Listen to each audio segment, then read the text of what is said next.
Hey everybody, it's your host, Pete A. Turner from the Break It Down Show.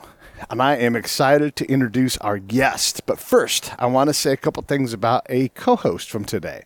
It's Hilliard Guess. He's a good friend of mine, and I love spending time with him. He's a Hollywood screenwriter, and we always meet at his office on the lot, and he hosts us. Now, for this particular episode, he said, hey, listen, I don't got time to jump in. You know, I love you guys, but I got to work. Well, I set up a mic anyhow because I know Hilliard. And as soon as we started talking about screenwriting, today's guest is a screenwriter, he'd get up out of that chair and come over, and sure enough, about 10 minutes in, he does. And we all get a big laugh because I knew the future, and it's always funny when those things happen. I cannot say enough wonderful things about Hilliard. That's why I love sharing him with you all, because he gives us all such treasures when he writes, but also his personality. He just makes me smile, and I promise you, the entire day, I was smiling, enjoying having time with him and hearing him talk. Also co-hosting, co-producing today is Scott Huesing, the award-winning best-selling author who's as much a part of the show as John are right now.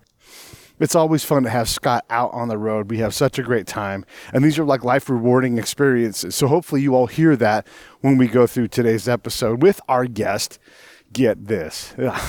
This is great. Jason Keller. Who's Jason Keller? He wrote Ford vs. Ferrari. Yeah, he shares a writing credit. I want to be fair with John and Jez Butterworth. The Butterworth brothers have written James Bond movies, all kinds of things. Hopefully we'll get one or both of the brothers on the show soon too. But today our guest is Jason Keller, talking about how he picked up this story from a major studio. They said, give it a shot, and he fell in love with these characters. And it's turned into a 4-time Oscar-nominated movie. Best Picture, Best Sound, and Picture Editing, Best Mixing. So you know this is a hell of a story. And Jason is a fantastic dude. What a great guy. You're going to absolutely love what he has to talk about, especially when he and Hilliard start talking about the whole writing game. Share the show. You see the things that we're doing, the opportunities we're creating. Share the show. Be proud of it. This is your show too. Share it, talk about it, recommend it to a friend. Here is one of the top movies in the world. And we've got the screenwriter, the storyteller right here. So share the show, buy the shirts. If you want to support us in some other way, send me an email or send me a text or tweet at me at Pete A. Turner. I am not hard to find. All right, one more thing, and you know what's coming now. SaveTheBrave.org. Find a way to contribute. If we're not your charity, find a charity to make your charity and give them your time, your money, your attention, your presence, your shares. These things matter. These things matter. We've got a great show coming up from the Charity on Top ladies and show you more ways to contribute with charity. But those things matter. Time, attention, money, all of these things all add up. All right, SaveTheBrave.org. Remember to do that. Jason Keller comes on now. Lions Rock Productions. This is Jay Moore. This is Greg Proops. This is Jordan Harbinger. This is Dexter from The Offspring. This is Nathan This is East. Sebastian Younger. This is Rick Marotta. This is Stuart Copeland. This is Mick Gillette. This is Andy Summers. Hey, this is Skunk Baxter. This is Gabby Reese. This is Rob Bell. Hey, this is John Leon Guerrero. Hey, and this is Pete A. Turner. Hey, this is Jason Keller. You're listening to the Break It Down Show. Holy shit, the guy that wrote Ford vs. Ferrari is sitting in front of Scott and I right now. Right there. Come on. So- Come on. I'm a race car guy. My friends and I have a shitty race car, and we drive really? it all the time. And so we love these kinds of movies. And I'm amazed, and Scott proved a point to me, I'm amazed you can even get a movie like this made, because it's about Le Mans racing, and endurance racing is so different than NASCAR, and so different than Formula One. Like the whole thing about endurance racing, as a guy that does it, is you can drive the car faster, but it absolutely will break sooner. You know, so you're always trying to find that point of performance, fuel economy, and then to keeping the gearbox from being 1,000 pieces. Yeah. So we were talking. How do you get a movie like that made in a market that maybe is not keen on car racing? But and I cited a bunch of examples. But what was your driving factor? That's a good pun, by the way.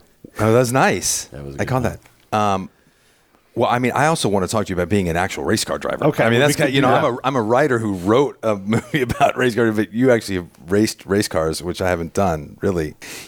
This was a tricky one to get made. I mean, I came onto the project 10 years ago. That people always love the story. It's a true story. I think it was one of the great sporting stories of the 20th century. Really, I mean, it just was so full of character, and so, it was just rich at every level. But it wasn't a sort of franchisable title. It involved period race cars, which, would have had to have been built, which they did. It was very difficult. What happened was, years and years of writing that script, and I share a writing credit with the Butterworth brothers, who came in and did some great work on it. It kept distilling down to the characters. It went from a big race car movie with a great story at its center and great characters at the center. It started to distill down to what eventually became Caroll Shelby and Ken Miles and their relationship. And that was really, one of the things that enabled that movie to get made, is that it was this beautiful sort of love story between two guys. You know what I mean? And guy like James Mangold comes along and says he wants to direct that for his next movie, and he gets two fantastic actors to play Shelby and Miles, and he's sort of off to the races. But I think the thing that we always loved, and I'm talking about everybody who was involved in this movie for the last 10 years, was that there were characters at the center of this story that were real characters that were compelling, and that's really what kept it alive, I think, for the last decade. I mean, characters drive everything. Of course. Absolutely. I don't know. Did you love racing movies growing up? Do you have a few that you compare, that your film gets compared to, that people throw out there? No, I wouldn't say I was a huge racing film fan. I mean, there are racing films I love, but I grew up in Indianapolis.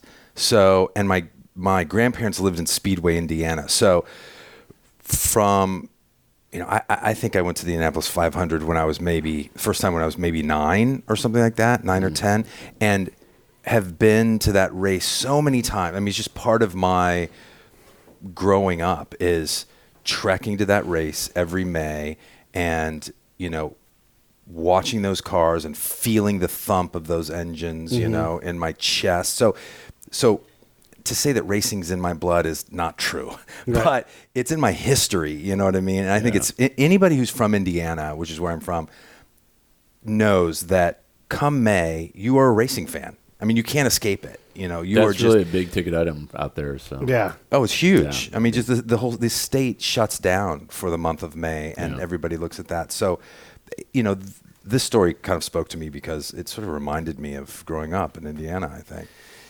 Yeah, and you said Muncie area. Like Muncie slap shifters are made in Muncie, Indiana, if I'm not mistaken. What is? I think Muncie drag shifters, slap shifters. I think those are made in Muncie, Indiana. Are they really? I believe so. Yeah, at least at one time. Yeah, that's funny. That's right. Those 3-speed. Those are like those the 3-speed. I think they make all kinds of things. Yeah. Anything to get into gear quicker. Right. Right. Which is a good segue into the question I want to ask you. So Caroll Shelby and all these guys, Edelbrock, all these guys that learned how to build faster race cars, all come out of World War II, that kind of era. Yeah.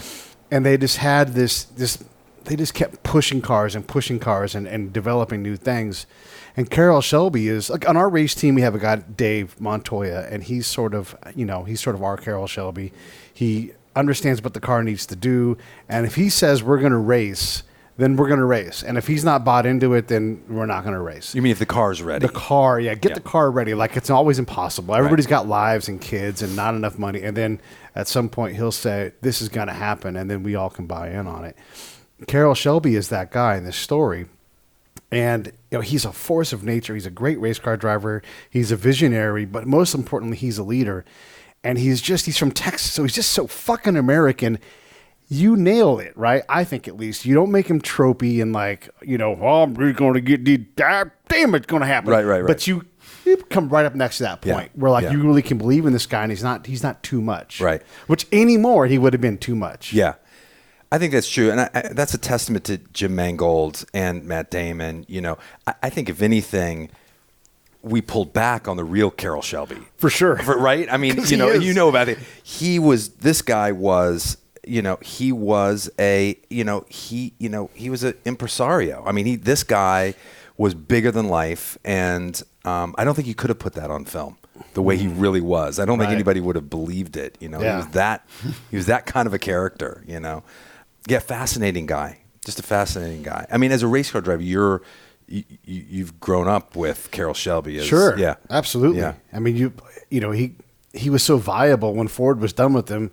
Lee Iacocca's like, well, come on over to Dodge and put turbos in Dodge Omnis. Right. We're going to call that the GLHS. Goes like hell, some more. That's an actual thing. Is that right? I swear to God, that's true. A Dodge Omni with extra turbos on it. That's an Iacocca special? Yeah. He dreamed that up? Yeah, him and Caroll Shelby. Another car not accused of winning any beauty contest. Right. But there is a lot of that American, super powered. I'll be damned. I mean, look, they take on Ferrari, and they have no business winning within a year or two of when they start this project, but they do. At stake, it was a grudge match between Henry Ford II and Enzo Ferrari, but at stake it became so much more. It was nationalism.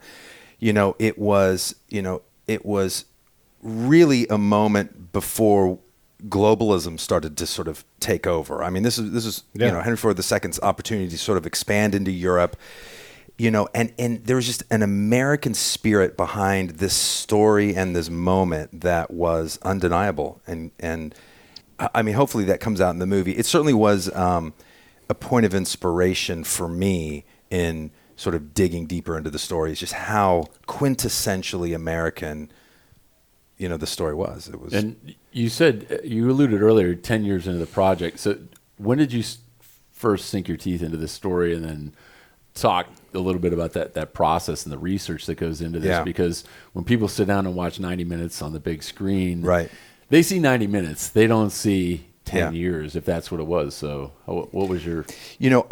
Fox approached me, almost 10 years ago, with this story. I didn't know about this story. I'd known about Caroll Shelby. I'd known about a few of these racers, that I, became more acquainted with as I researched the project. But I didn't know about this particular story. 10 years ago, Fox said, look, we think there's a movie here. And I started writing. And it was a tricky one, right? Because the story is so much bigger than the 90 minutes you see, and it's so much bigger even than Shelby and Ken Miles. I mean, it involves, the Ferrari side was every bit as compelling in my view as what was happening on the American side. I mean, so as I dug deeper into this idea of, look, there was a real battle in 64, 65, and 66 to win Le Mans, I started to uncover all these incredible characters and stories on both sides of the Atlantic. You know what I mean? I mean, on the Ferrari side, there was, Phil Hill, who's one of the great race car drivers in history, who was racing for Ferrari at the time. There's John Surtees, who was the great English motorcycle racer who became a Ferrari team member, who was one of the greats of all time. They were happening at the same time that Shelby and Miles and, Phil Remington and these guys were trying to build this Ford team. There was this equally incredible drama that was unfolding on the other side of the Atlantic. And so, talking about process, the difficult thing for me was, what story do I tell? There's so many incredible characters here, and it wasn't immediately apparent that this was a Caroll Shelby, Ken Miles story. Not just whose story, but what story? Because you've got the business, you've got the racing, you got the drama, the personal struggle, competition. It's a good problem to have, right? As you're a writer, it's like you want to have too much story to tell. But that's what I found in those early years. I think my first draft that I turned into the studio was, 200 plus pages long. Wow. I think it was like 220 pages long. What's the norm is what, 120? Is it, or like one. Hilliard will tell you. It's like one. Yeah, you want, probably the less better. A studio executive doesn't want to get a 220 page script on their desk. You know what I mean? They kind of go, uh-oh. Yeah. What's happening, And you have a lot of, so the character of Caroll Shelby's bigger than the screen already, and then Ken Miles is incredible. By the way, this international team, and you got this absolute force of nature and this absolute genius at driving and building and understanding cars. Oh, and by the way, McLaren. Oh, and by the way, Phil Hill, and all these other people that are racing legends. I mean, McLarens have a name for a reason. You know? Right. It's actually a person attached to that. Yeah. How do you gracefully include those guys who deserve a story into this. You know, I mean, Enzo Ferrari is in it, but only barely, right? Yeah. That was hard. I mean, that was hard for all of us, and I include my co-writers in that, and Jim Mangold in that, and the studio. I mean, it was difficult to sort of zero in on exactly the line we wanted to explore. We always knew that Ken Miles was the most fascinating character of all of them. I felt so. I didn't know who Ken Miles was before I started looking into this story, right? And although he's well known in racing stories, I don't know if you knew of him. I knew of him, but you not knew like of what him. he had done. Yeah, I didn't. So as I'm sort of doing this research and uncovering this, I felt like I was discovering Mozart for the first time. Right? Of course I wasn't. Right. And people know of this guy, and he's well regarded as one of the greats of all time. But here I was discovering this 45-year-old virtuoso behind the wheel of a car who was destined for obscurity. I mean, this guy was not, until this story grabbed him, right? Until Carroll Shelby tapped him on the shoulder and said, "I need your help." He was going to die in North Hollywood. Yeah. In complete obscurity. So here I was kind of, digging into this, and there was very little written about him. I mean, very few people sort of, have researched him, but I started to hear about this guy and look into him, and I was just captivated by him. So I always knew that he was, at the center of the story in some way, but it became really difficult, right? Because you have Bruce McLaren, who's there, who's really reduced to very little in the movie. Right. But here's one of the great race car drivers of all time, and there's just, the list goes on and on and on with the story. And that's, you ask sort of the development process. Yeah. That was what was tricky.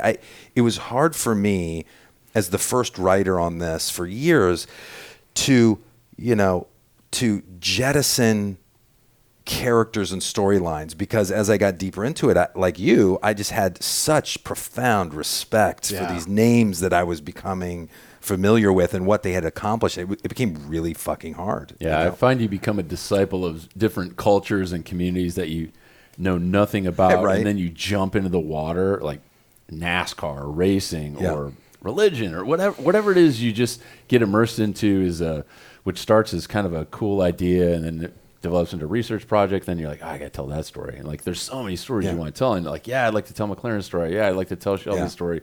But you have to tell a snapshot in time and keep it to that and know that that's going to satisfy people, I think, is a challenge. And the creative process is cool too. But we were talking about before we started recording today is some of the challenges that come along with that, from guys who are big in the industry, I think, seem pretty protected with what they write in their content. People telling me you had some speed bumps. There's another pun, man. There's a ton of them. You can't help yourself. It just happens. I can't even have myself. A couple of speed bumps with the writing and the credits and all that. And I'd like to hear that side of the story, because for people who want to be writers, or screenwriters especially, is you've got intellectual property, you've got ideas, and you write them down, and you always think that people are trusting in this industry. And newsflash 101, it's not the case all the time, and you just got to be. You have to be careful, and you have to also surround yourself with great people. How was that for you? Well, specifically, I think, we could talk about Ford versus Ferrari, but specifically, but also I think generally, feature writers in this town are treated very differently. I have found that we're not invited to interact with one another in a sort of supportive way. Hilliard's laughing back there. Hilliard and I, we actually want to fight right now because he's a fellow fighter. I know it. He's coming in. He's coming in. I know you're coming. Look, we even had the interloper set up for Hilliard Guess, and we're in his office here on the lot in Formosa. You just clip it on like a regular laugh. So you couldn't help yourself. Great. Maybe angle it. You guys were having too much fun. Go ahead. But and chime in and let me know if you feel this way too. I've found that feature writers in this town we're separated, right? We are I think the town believes that we can't get along, or we're very, we're temperamental, and if Hilliard comes in after me as a writer, I'm going to be angry at him, or we're not going to be able to kind of talk about a project. It's this very bizarre sort of sense of feature writers, and not wanting to get along and work together. And I think it's more isolated though than it's television. very isolating. That's why. It's very isolating. I was just going to say, it reminds me, the reason why I went to jump because I get excited about this. And here's why. So I interview a lot of the A-list writers at the Writers Guild, for their screenings and stuff. Like I was going to do yours actually, and then something came up. But so what I found is sometimes when I interview writers, when there's a first writer and there's a second writer, third writer, whatever, they've actually never met each other until we actually do the screening. How fantastic. And I'm responsible for talking to them. Right. You know what I mean? And bringing them together, and they're looking at each other like, I don't even know what he freaking wrote. Right. You know what I mean? Like I've been in situations where it's actually uncomfortable. Oh, wow. Literally. Yeah. And so what I found, and I noticed, like whenever I do a writing assignment for anybody, the first thing I do, this is my question for you, is I call them. Even if they don't know. Right. I just reach out to them and go, hey, just letting you know I'm taking over, so that there's no weird, the town is too small. It's too small. You know what I mean? So what's your thought on that? I think it's a great practice. I know you can't always do it though. You can't always do it, but I think it's a great practice. And I even think it's what is best for the project, And I tried to do this last year on a thing where I was approached by a studio to jump in on a project that had already had a couple writers come in on it. And 2 of the 3 writers that were ahead of me, I knew. And the last writer ahead of me, I knew really well. Very talented guy. And, a friend of mine indirectly. I mean, we weren't close friends, but I knew him and we'd spoken many times. And I went to the studio and I said, look, I have ideas for how to improve this project. I don't think I have all the answers. Why don't you let me call the previous writer? I know him, and why don't you let us talk, because he maybe had... That's really nice of you. Well, of course. That's really nice of you. People don't do it. That's what I'm saying. People don't do it. Go ahead. They don't do it. But here's the thing. It only serves me, right? And it serves the project in a better way. And I ended up doing it, right? And it was helpful. But typically a studio will say, no. Don't, what do we've already been down the road with that writer, or, whatever happened. It's a very, I don't think this town utilizes feature writers as effectively as they could. I don't know what the fix is, but if you and I are trying to solve a problem, I think that you and I probably have a better chance at solving the problem as 2 writers than just me. You do TV too, right? I've just started doing TV. Okay, but it seems sometimes you have a mindset that's a little bit more inclusive. You know what I mean? Yeah. I think that the thought is, maybe it is the old school way, and I don't mean to jump over and take over this whole thing. I apologize. I got my man on the show, and I got to talk to him. But I do find it fascinating to me that I think that the industry has been taught that, we're already the first people to go. Like, you're not even hardly invited on the set. You're not invited to the screening, Jimmy. There's like so many different things, So, I mean, it's crazy in film. They have no respect for the writers whatsoever. I can go on and on. I think the irony, too, is there would be no project without somebody taking that and actually putting their fingers on that keyboard and writing something down to even deviate from. And to get back to the question, too, which is great, isn't it really at the end of the day about the credits that you're competing for? I don't know if it's about the lion's share of the pie when it comes to cash in the industry, but the credit and where the writer gets his name on the screen is kind of what I was digging in, where you were in a battle about credit. Who's getting credit for Ford versus Ferrari? Well, especially on yours, like you see the and the ampersand and the whatever, it gets crazy. I mean, we didn't, part of your question, I think, is arbitration. We didn't arbitrate Ford versus Ferrari. That didn't go to arbitration. The writers the other writers, 2 brothers, very talented guys, Jez and John Henry Butterworth, we agreed to share credit because we didn't want to go through an arbitration process. I have been through many arbitration processes. It's terrible. You always bleed. Even if you win, it is a bloody exercise, and it's unruly, and it's imperfect. It's the best it can be, I think. But that process, it is about credit. It is about, if you've spent 8 months of your life, rewriting a script and you feel like you deserve credit on it, you need to fight for credit. And I mean, it's a tough. I'd like to hear your guys' thoughts on this too, because it is really tough as we're talking about writing. Is you create this product, whether it's a screenplay, short story, and you have that idea in it, and you at least for me, it was guarding it and soccer momming it to the point where I don't want to share it with Hilliard because he might steal that idea or this, and even with my first book that came out, I've been immersed in that, is through the legal process and having to deal with unscrupulous people. And you're right, I won, but I still had to cough up thousands of bucks to pay my attorney, and that cuts into your profits, and it's an ugly side of the business. So now, as I move forward, as helping other veteran authors, at least in my space, is or anybody, is get it in writing so no one's feelings get hurt at the end of the day. And I say that to protect myself and protect everybody. And I think that is something that a lot of people getting into the business, they don't think about this either, business. Well, there's a lot of simple things. I don't mean to, please jump in. There's a lot of simple things you can do. Like, I come from the indie world, right? And now I'm doing much bigger stuff. But even in that world, say I'd meet a producer here, right? And they're like, hey, we heard you're a writer, blah, blah, blah. I'd love for you to write this thing. And we'd have a great conversation. They find out what my quote is or whatever, and I'm like, it's this, blah, blah, blah. And then I send them an email that night going, hey, here's what we talked about, right? It's like a reminder, and that is also your stamp. And I always say, if you agree, say yes, or whatever the fuck. You know what I mean? Yeah. And then they say yes, and then I can go on to my lawyers and my agents and everybody else and move on from there. But at least I started the process legit. You know what I mean? Going, here's the project I have. We had this conversation. Here's all the things we talked about. And, over time, you start to understand what the contracts are in general. You can kind of do it yourself. Yeah. So you start to figure that out. So I know what to ask for. I know what to, and then they just have to kind of really negotiate. But I just put the basic terms in there, if that Paper trails are always great. It's always good to have a paper email trail. Is all I'm saying. You can do it in an email. Yeah. You know what I mean? I think that's right. I'm sure like Pete gets hit up by people. He was just talking about it. He said, hey, I'm going to Palm Springs. This guy wants me to help him out with the podcast, and I want to start this.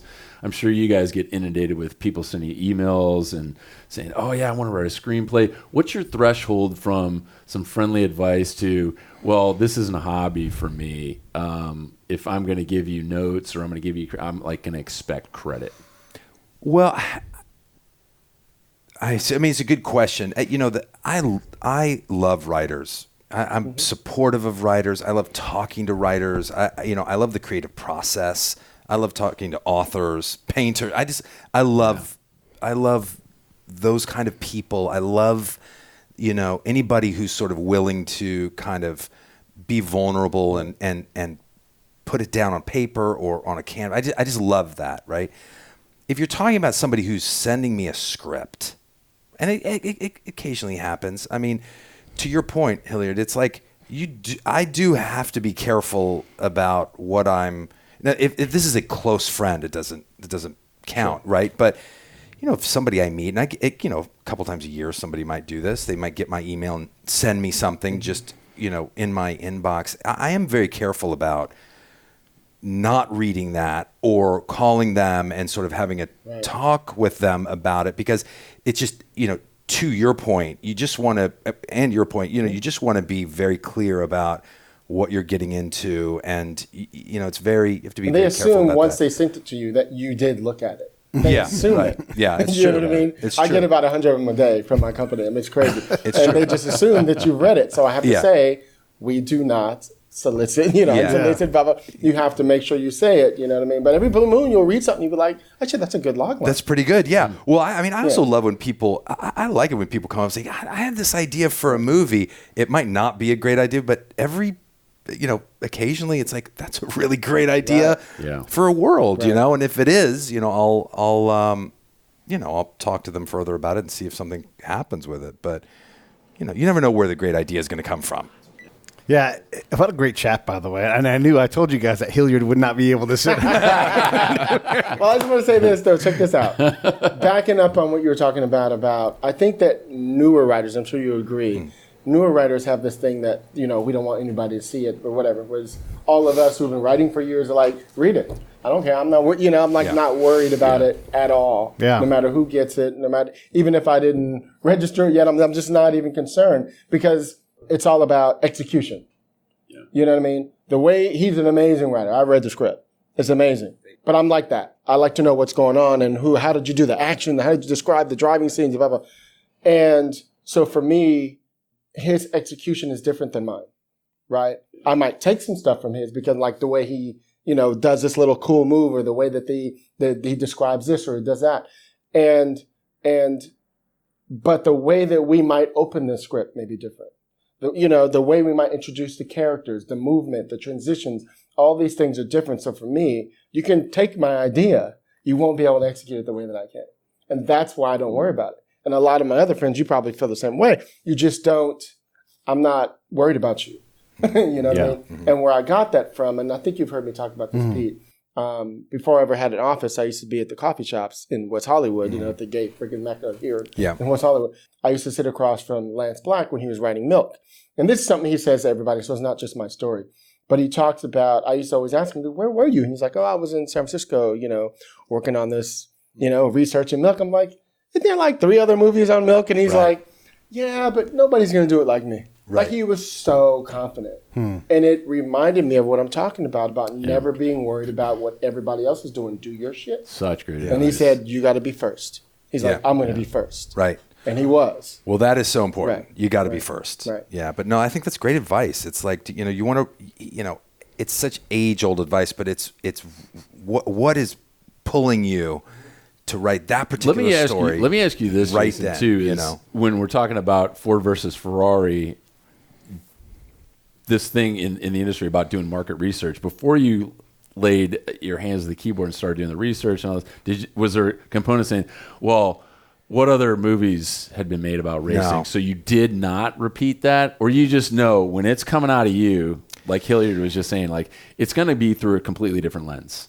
Everything. I didn't say he didn't do research. Or you hit... I did tons of research. Yeah, or you hit save and you go, shit, that's Days of Thunder I just wrote. Like, No, I never did that. I didn't stack it up against. I didn't look at the box office of other racing movies and honestly, I didn't even think about how difficult it would have been to get made. I was just so fucking moved by the characters. Yeah. That was it. It was sort of like, at a certain level, I'm happy the movie got made. You know what I mean? And I'm happy that everybody is able to share in this story. I mean, that's a wonderful outcome. I didn't give a fuck 10 years ago. When I started to sort of read about these characters and hear about the story, like I was saying, I felt like I was discovering this for the first time. Ken Miles. I was just so into these guys in this world that I just wanted to write about it, and I wanted to write a screenplay, and I disappeared into this thing for a long, long time, and I was happy, right? I think as a screenwriter, especially nowadays, I mean, it's gotten tighter, but it's like if you're writing because you want to see your movie made, that's a scary fucking prospect, right? I happen to, when I find a story that moves me and I feel like I'm connected to it, I love fucking writing. And in many ways, and it shows on the page to me. Oh, thank you. For sure. I appreciate that. And to piggyback off of that, and you've heard me say this. Hey, this is Pete A. Turner from Lions Rock Productions. We create podcasts around here. And if you, your brand, or your company want to figure out how to do a podcast, just talk to me. I'll give you the advice on the right gear, the best plan, and show you how to take a podcast that makes sense for you, that's sustainable, that's scalable, and fun. Hit me up at pete@breakitdownshow.com. Let me help. I want to hear about it.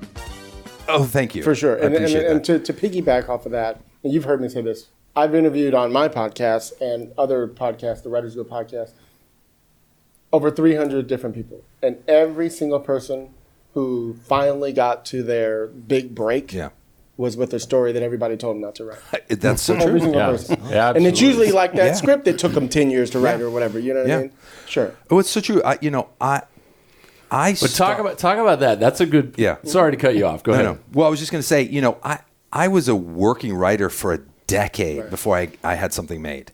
So for 10 years, I'm out there writing screenplays, selling, stories, like hustling, as a working writer. I mean, that was my job for 10 years. At a certain point, I don't know when it was, I didn't think I would ever get a fucking movie made. And most of the writers are like that. Everybody's selling stuff, but nobody's getting produced. Nobody's getting produced, right? And so actually the screenplay became the end all for me, right? I started to, read writers that I admired, Steven Zalian, Eric Roth, these guys. I started, that was my film school. I didn't go to film school. I'd go down to Book City Collectibles on Hollywood Boulevard. They used to have, you could buy, they had a back room that was about the size of this office, and it was filled with, screenplays with 3 Brads in it, right? And for $12, you could buy a screenplay. Yeah. And this was back when, maybe you remember, this is way pre-internet, right? So actually reading the script for The Godfather was my God, I heard Steve has a copy of The Godfather. Really? Oh, I got to borrow it. Right. It was kind of difficult in that way. But I remember reading, writers I admired, and that became the sort of end point for me, because I was like, I'm never going to get a movie made. It's 10 years. I've tried. I've written a lot of good stuff. I'm making a living as a writing, but I don't think I'm ever going to get a movie made. And so the writing it, researching it, getting into it, putting it on the page, and having it read as beautifully as I could make it became the sort of the end all for me. And I think that's still. And that's exactly what I preach to writers today. You only win in your writing. It's the only thing you control. It's the only thing that it's your calling card. It's everything. And it's the one thing that brings you out of being the comedy guy who's now writing drama, being the horror guy who's now writing comedy. Whatever it is that you do, the writing always wins. To that, I think it's interesting to dig into your office, your desk drawers, and again, much like the analogy, you see 90 minutes on the screen, but you don't see the 10 years that went into that. Right. For every one that lands on the screen, I think there's so many great stories. You're like, well, I'm just going to tell a story, and whether it gets made, it doesn't. I mean, the volumes and stacks of articles or short stories or screenplays that you guys have sitting around, it's got to be vast at this stage of the game. Thousands of scripts. Yeah. For sure. Yeah. Oh, yeah. It goes back to your point of execution. You got to pull it off, or a writer has to pull it off, so it reads a certain way on the page and in the screenplay format. And you don't. And I just have to say this in a huge, congratulations to you. You don't get Matt Damon and Christian Bale in your movie if the script is not killing the page. I'm telling you, the boys know how to read a script. That's nice of you and to they say, know what they're looking for. Yeah. And there are so many moments. And one of the things I love about the film and the script itself is every single one of your main characters all had big moments, like several. Mm-hmm. And that's something I'm always preaching. You've heard me say, they gotta have moments. Because one of my producing partner is a huge casting director, and she can get to anybody. Mm-hmm. And one of the things that I've learned that's elevated all of my scripts is finding those moments, like the moment where Christian's, forget me, I don't know the character's name. Christian's wife is driving the car and she does that whole. Right. Yeah. It's a moment on the screen. She's like, I'm doing a role for that scene. Yeah. You know what I mean? Yeah. And so like my producing partner, like when she gets on the phone with these actors or with their agents, she doesn't talk about the script. Yeah. She talks about these scenes that they've never done before. Right. You know what I mean? Great. So that's what I'm looking for. And there must have been 10 of them. I was like, there are some amazing scenes in here. Thank you. I appreciate that. And, I have to also credit my co-writers. I mean, the Butterworths did a great job. And Jim Mangold, I mean, you're talking about an Oscar-nominated writer who's directing the movie that you've been working on. It's pretty great. Yeah. You know what I mean? I mean, there was a lot of talent. And I think that, that is one thing that Jim Mangold is great at doing, is finding those human moments in these characters that are, almost, that are iconic, that are almost sort of calcified in our sort of minds, right? Whether it's Johnny Cash, or any of these guys. That guy has the ability to sort of dig down into a character, both in the way he writes and the way he directs, and find those moments that you're talking about that feel real, that grab you by the throat, or put you in the car. You in the car. I mean, that was a good scene. Yeah. That wrench that's in the movie, the actual wrench that Ken Miles hucks at Caroll Shelby, does that really happen? And then when did that become? And was that your idea? Talk about that a little bit. Ken Miles was a live wire, right? And that, he was actually that the wrench scene was not, I wouldn't say fabricated, because there are lots of stories of Ken Miles having punched guys in the face, thrown, all sorts of things. I mean, he was known as this kind of guy.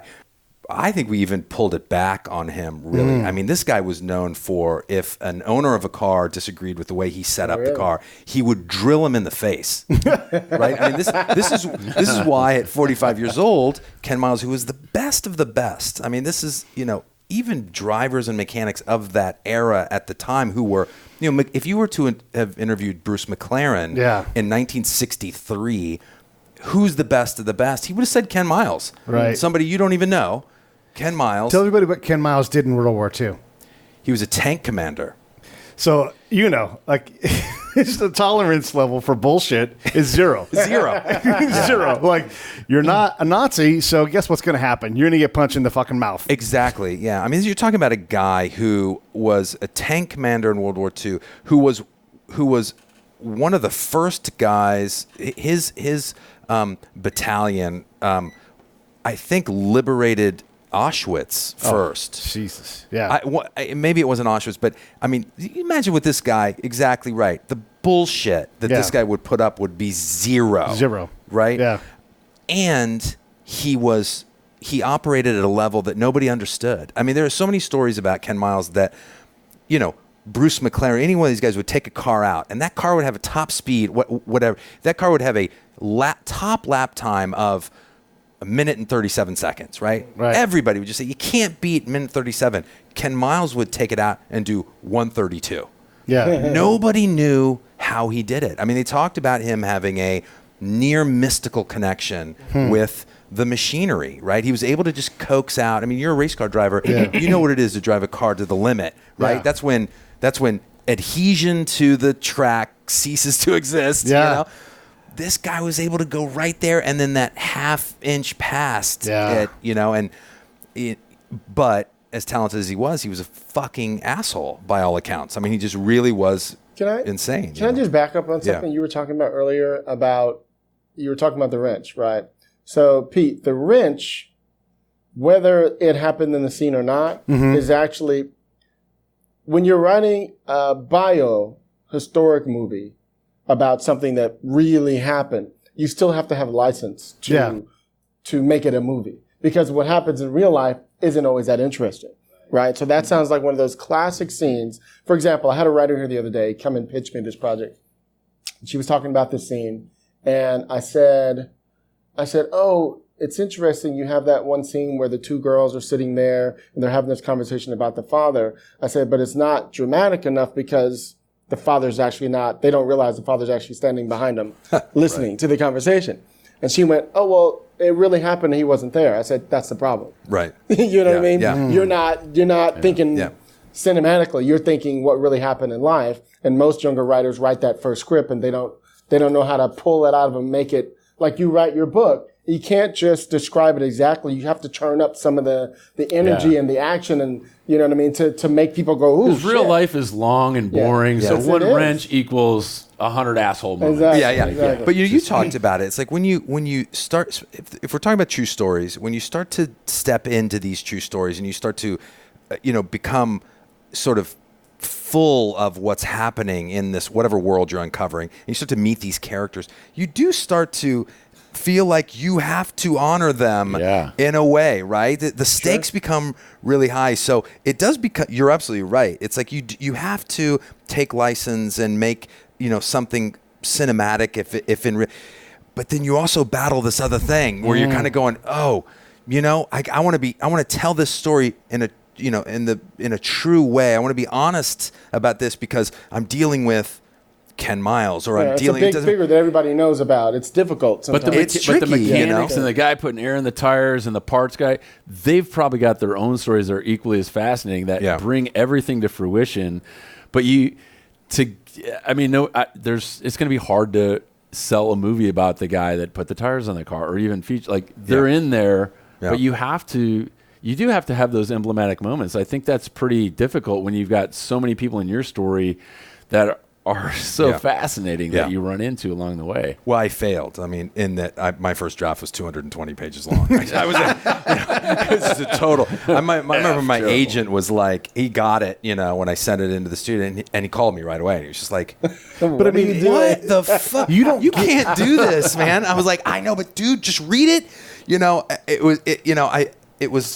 I lost my mind for a moment. But it is a really hard pairing process because, first off, you don't get to build a Le Mans car unless you're the best car builder in the world, you know? Right. Whether it's Ferrari, Ford, or anybody else.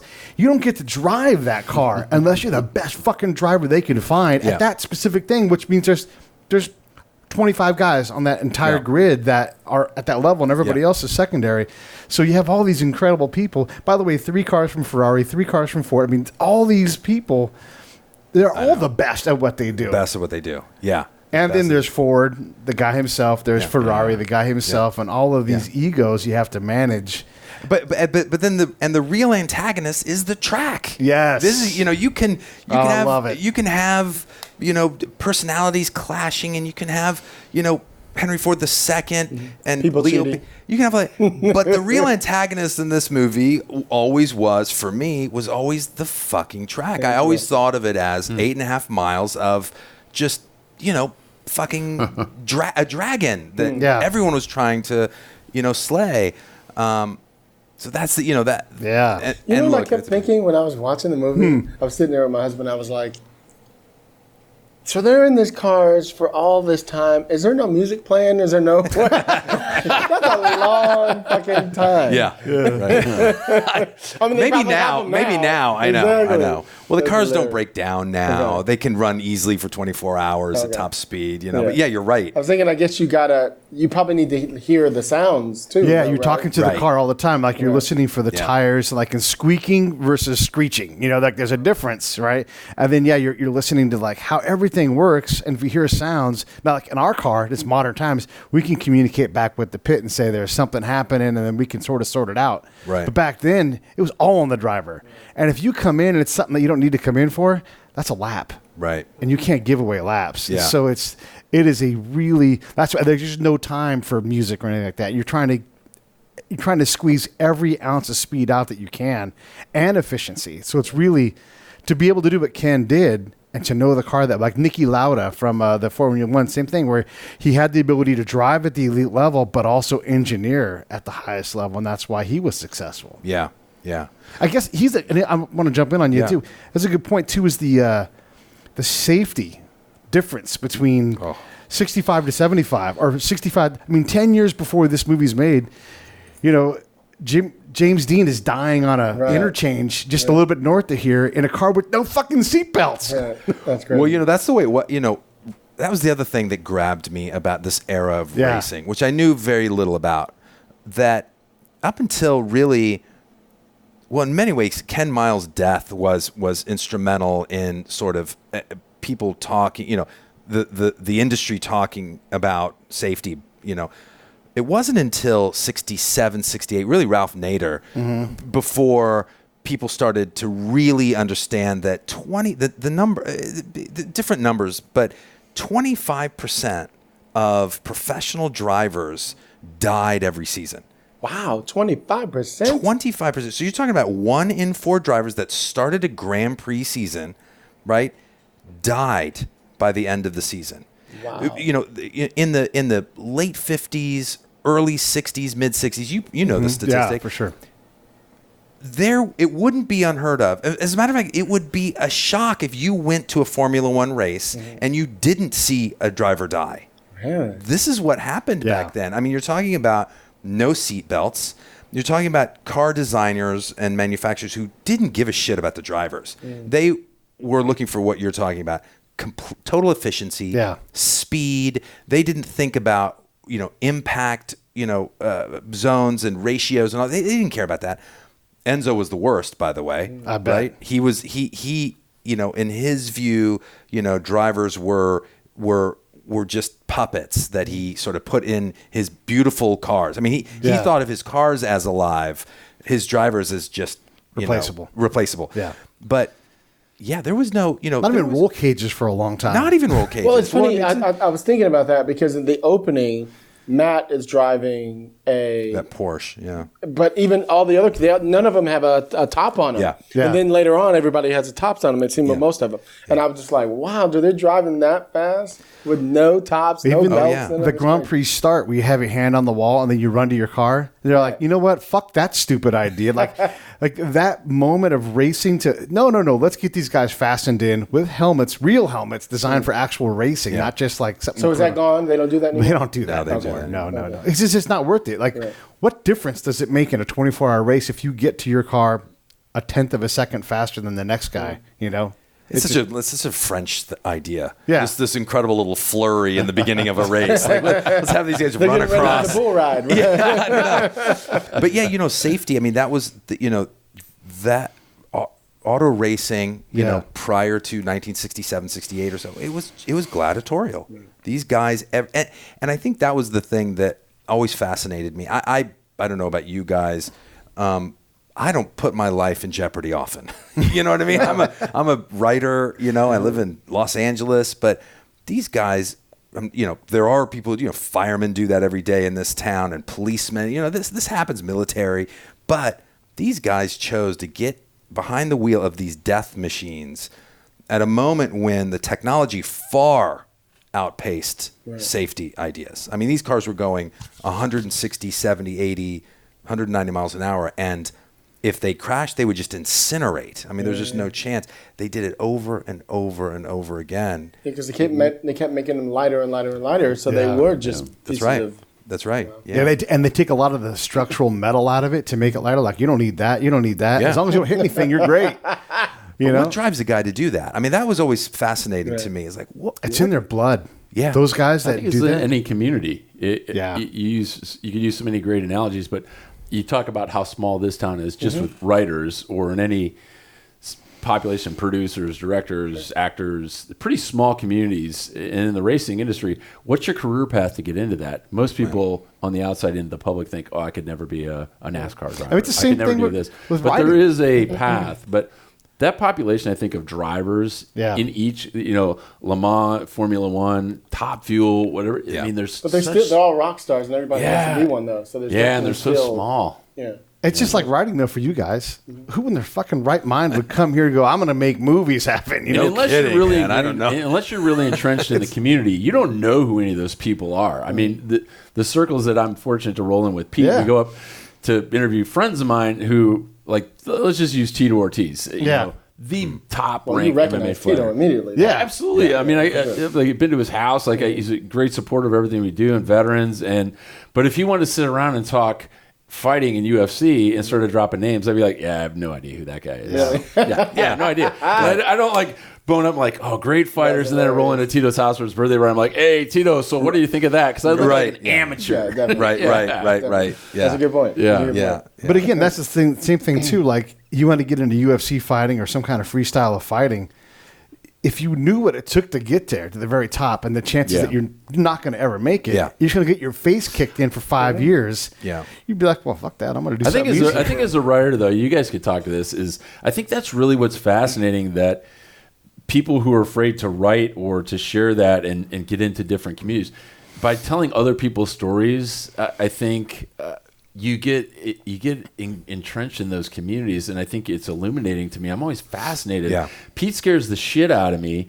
Last week, he takes me down to, we were at UCSD, and we're talking quantum entanglement with this 33-year-old genius. And I'm thinking, I'm not going to have any questions the same. Pete's like, Scott, can I hop in and ask a fucking question? You wouldn't shut up. I wouldn't shut up. I'm like, Pete, raise your hand if you got a fucking question. But I'm just like, I need to learn more about this, knowing full well I'll never know shit about quantum shit. But I think it's about the way someone tells you about it. They might have had a cool way. They might have, I don't want to say dumbed it down, but you and I can talk about screenwriting and anybody would get it if we wanted to. We could talk about it, you wouldn't get it at all. You know what I mean? So I think it's just about how they... Yeah, do you make it relatable? Right. Yeah, right. yeah. I it's think that's storytelling. True. Right.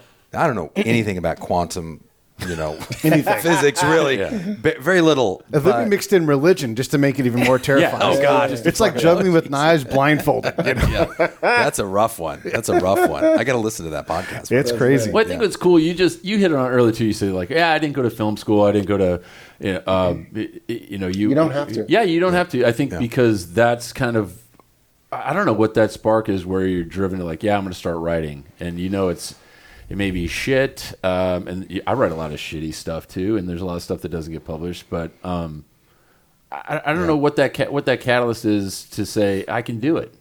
You guys are different. I don't know. Go ahead. But I talk about this all the time. Go ahead. Yeah, well, I don't know about you, but I mean, I'm always questioning what the fuck I'm doing out here. Yeah, you never think you've got it. Never. It scares my job scares the shit out of me. Now, my life is not in jeopardy like if I was a firefighter or a race car driver or something, but it is. I find it existentially difficult to be a writer, and it's so cliche, but I am constantly filled with doubt. I don't know on that level. Yeah, he's an A-list writer, and you're still. It's amazing. I mean, it's but I think there's. And each project I do, I feel like I'm having to, I have some things that I'm comfortable doing, right? Process-wise, right? There's some things that I know that if I get into trouble, I can jump to, right? That will help me through it. Yeah, there's pure craft, right? But it is a scary job, you know what I mean? And I don't care what level you're at. I think it's just It's so true. Everybody thinks that because you're successful, that what are you worried about? Like you just wrote fucking, so easy. What's next? What's next, Hilliard? Well, what are you working on now? Here's When's your the next thing book that coming I'm out? excited about. Yeah, is like I'm writing this new series for Ridley Scott's company, right?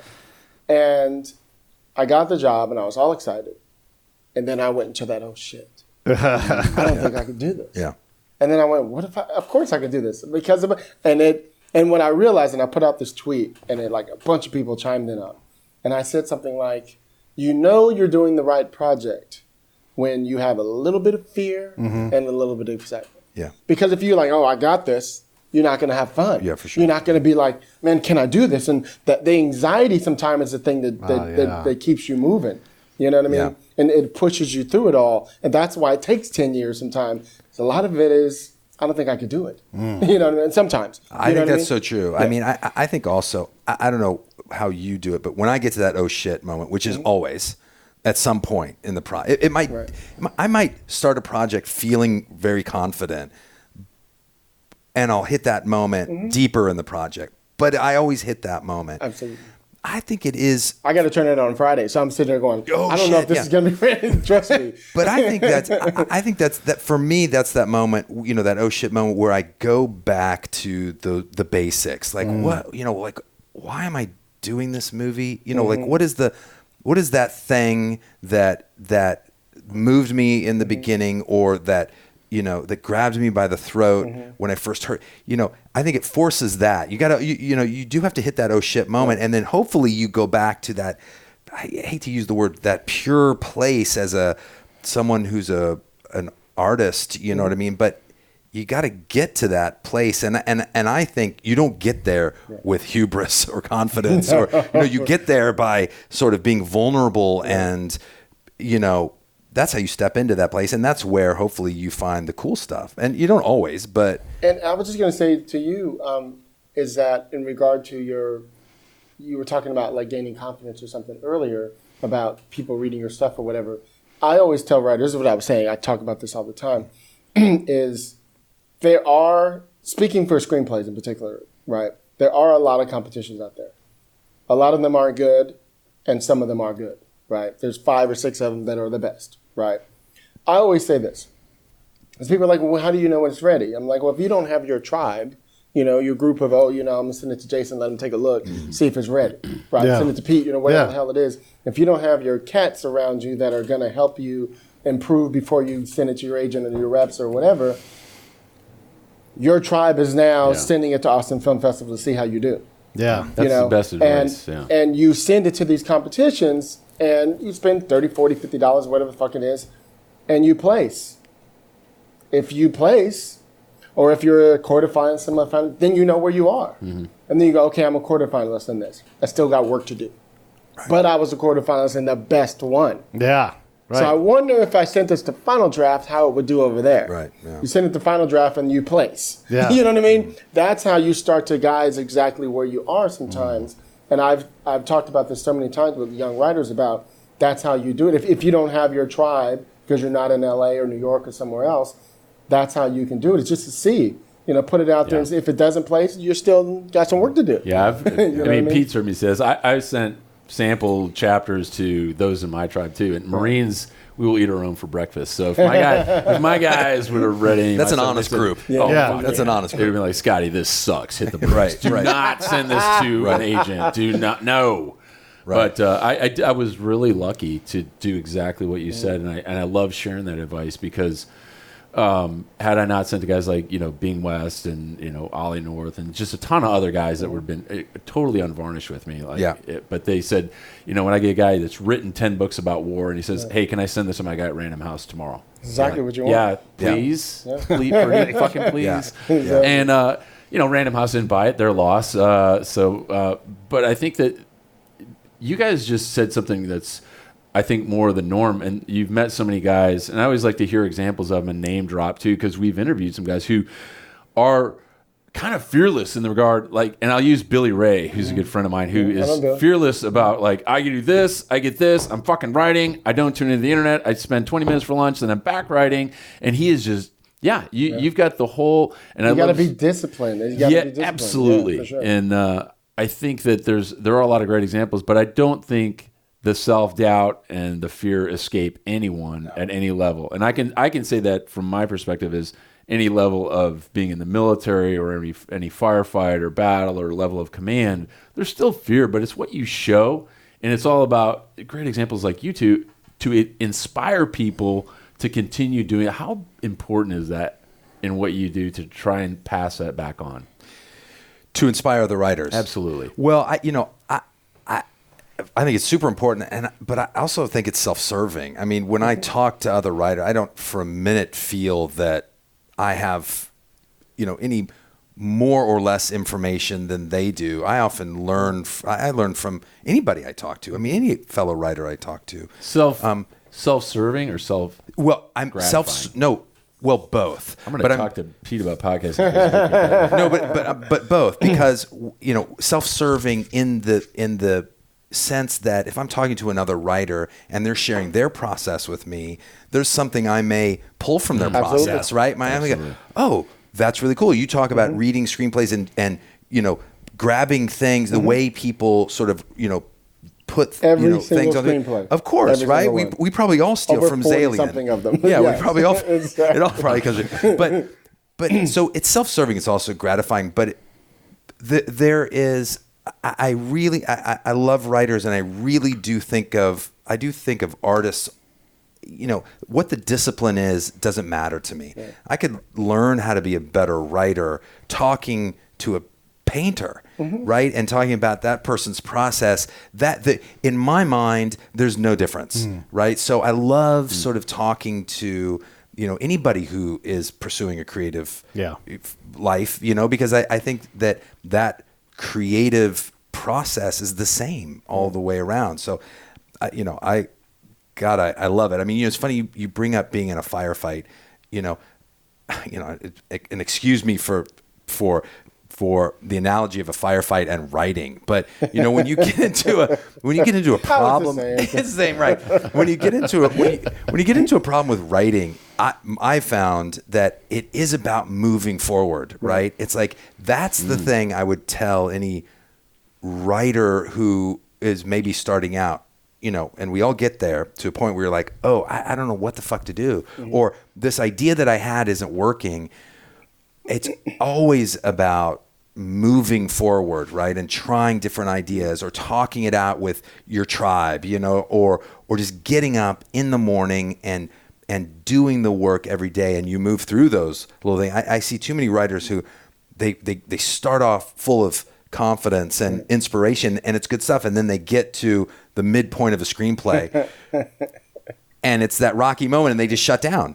you know, and it's, you know, I think it's about moving up the field. And you can always tell because you're like, oh, and they're like, oh, I'm writing this new script and working on it for like 6 months. I'm like, oh, what page are you on? They're like, page 45. And like, yeah, right. Or page 50. Like they're always around between 45 and 60. Like that's the first quarter of Jason's movie. That's somewhere around there. That's right. That's right. That's the thing funny about his 200-page script. Oh, that's like that's the funny thing I was going to ask you is. I'm just asking because I'm so full of shit. By the way, here it is. I'm like, let's talk about craft. I'm like, oh yeah, I turned into 220. So unprofessional. But you turned into 220 because there was so much information. So much there. Right. Yeah. You got it back down to whatever page it became. I forgot what it was. I remember looking at it. But you get it down to, let's say, 125, whatever. But that's where the craft comes in.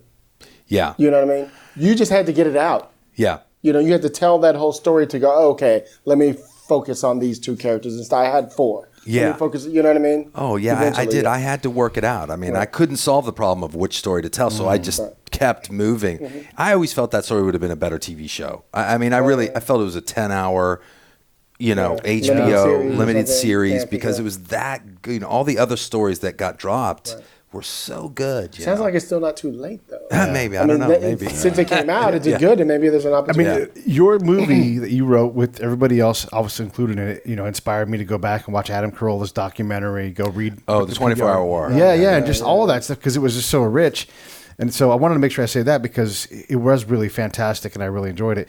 But also, when you hear that Hilliard not only sees the movie but looks up your script and, you know, knows how many pages approximately it is, when you're writing, are you thinking about your peers who are going to look at your work and get under the hood? 100%. Okay. Oh, yeah. Yeah.